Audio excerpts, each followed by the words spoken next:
Assalamualaikum warahmatullahi wabarakatuh.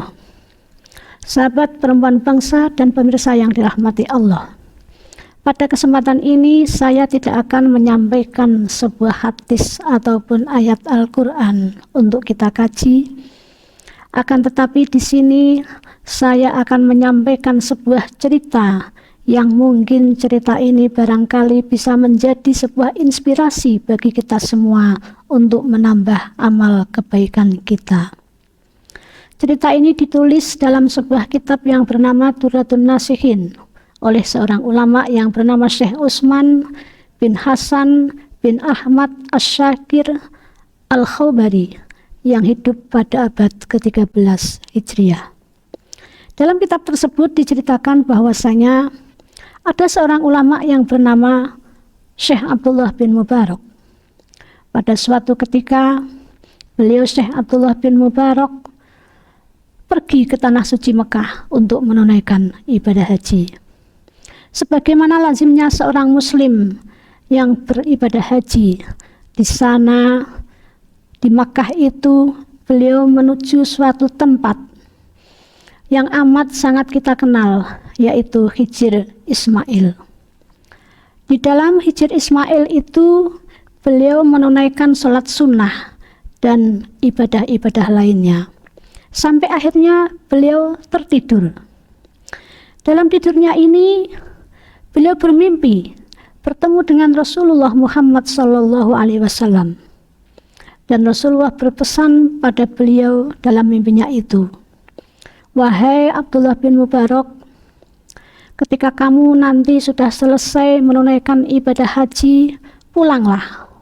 Datanglah kamu ke sebuah desa ini. Di sana carilah seorang laki-laki yang beragama Majusi yang bernama Bahram. Sampaikan salamku kepadanya dan katakan kepadanya bahwa Allah telah ridho dengannya." Mendengar pesan Rasulullah tersebut, beliau langsung terbangun dari tidurnya sambil mengucap la haula wala quwata illa billah. Hadhihi ru'ya minasyaiton. Ini adalah mimpi dari setan.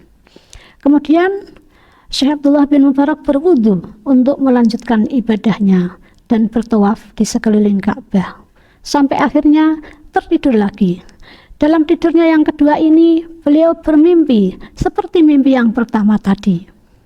Dan mimpi ini terulang sampai 3 kali. Maka Syekh Abdullah bin Mubarak penasaran. Dalam dirinya beliau bertanya-tanya, siapa sih Bahram itu? Siapa dia? Kok bisa-bisanya Rasulullah kirim salam kepadanya dan menyatakan bahwa Allah telah ridho dengannya? Siapa dia sebenarnya? Maka ketika beliau sudah selesai menunaikan ibadah hajinya, beliau langsung pulang dan menuju ke sebuah desa yang telah ditunjukkan oleh Rasulullah dalam mimpinya itu. Di sana beliau bertemu dengan seorang laki-laki tua. Beliau bertanya, "Wahai laki-laki, apakah engkau seorang yang bernama Bahram yang beragama Majusi itu?" Laki-laki itu menjawab, "Ya, saya Bahram al-Majusi." "Kenapa?" Kemudian Syekh Abdullah bin Mubarak bertanya, "Halaka khairun indallah?" Apakah engkau punya amal kebaikan di hadapan Allah? Bahram menjawab, "Ya, saya punya amal kebaikan." "Apa itu? Coba ceritakan," kata Syekh Abdullah bin Mubarak. Kemudian Bahram bercerita, "Saya mempunyai seorang anak perempuan yang amat sangat cantik. Saking cantiknya, tak ada satupun laki-laki yang pantas untuk menikahinya. Maka akhirnya anak perempuan saya itu saya nikahi sendiri. Dan pada malam pertama saya menikah dengan anak perempuan saya itu, saya membuat walimah dengan 1000 undangan lebih untuk makan bersama. Itulah kebaikan saya," kata Bahram. Kemudian Abdullah bin Mubarak menjawab, "Wahai Bahram, itu bukan amal kebaikan, itu haram menurut Allah." Kemudian Syekh Abdullah bin Mubarak bertanya lagi, "Hal indaka khairun ghairu dzalik?" Apakah kamu punya amal kebaikan lain selain ini? Bahram menjawab, "Ya, saya punya amal kebaikan lain." "Apa itu? Coba ceritakan," kata Syekh Abdullah bin Mubarak. Kemudian Bahram bercerita lagi, "Pada malam pertama saya bersama anak perempuan saya itu, datanglah seorang wanita muslimah ke rumah saya. Wanita itu datang menyalakan api, kemudian mematikannya, menyalakan lampu lagi, kemudian mematikannya sampai 3 kali. Kemudian wanita itu keluar. Saya penasaran, jangan-jangan ini maling. Maka saya ikuti langkah perempuan itu sampai ke rumahnya. Dan ternyata di dalam rumah perempuan itu ada anak-anak kecil perempuan yang pada menangis. Anak-anak perempuan itu berkata pada ibunya, "Ya Ummah, hal ji'ti lana bisyai'in fa innahu lam yabqa lana taqatun wa sabrun 'alal ju'." "Wahai ibu, apakah engkau membawa sesuatu yang bisa kami makan? Kami semua lapar, ibu. Kami sudah tidak tahan untuk menahan lapar ini, wahai ibu."